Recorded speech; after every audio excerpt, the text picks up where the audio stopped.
everyone, my name is Autsome and today I would like to talk about the Developmental Coordination Disorder.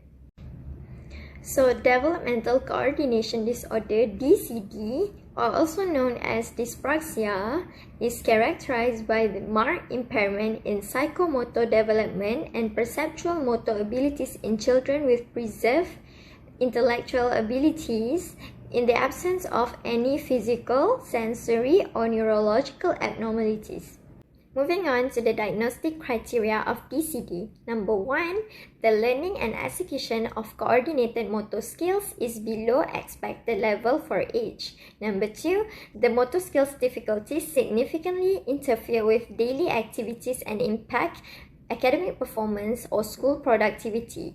Number 3, onset is in the early developmental period. And lastly, motor skills difficulties are not better explained by intellectual delay or visual impairment or other neurological conditions that affect movement.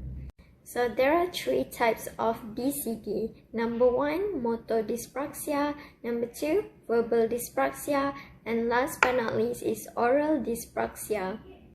So motor dyspraxia involves trouble with coordinating physical movements. So there are many signs a child may have motor dyspraxia. Number 1, they may appear to be awkward and clumsy. Number 2, they have difficulty in learning new skills. Number 3, they get tired easily. Number 4, they frequently bump into other people or objects. Number 5, they will be avoiding tasks they find difficult. Next is verbal dyspraxia. So verbal dyspraxia involves trouble with coordinating the muscles to produce speech, sound, and words.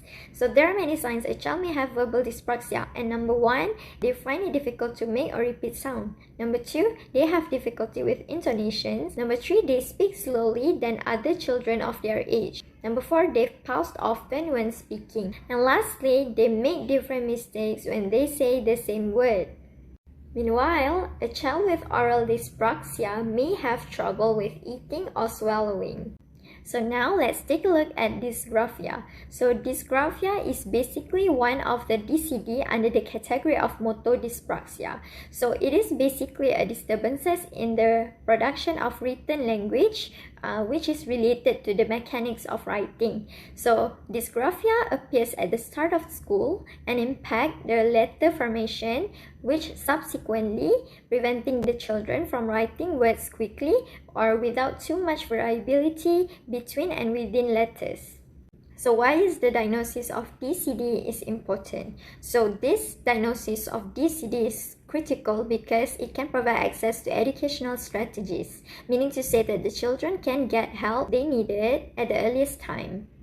Lastly is the treatment for DCD. So there are 3 types of therapies that are found to be effective in treating DCD. Number 1 is speech therapy.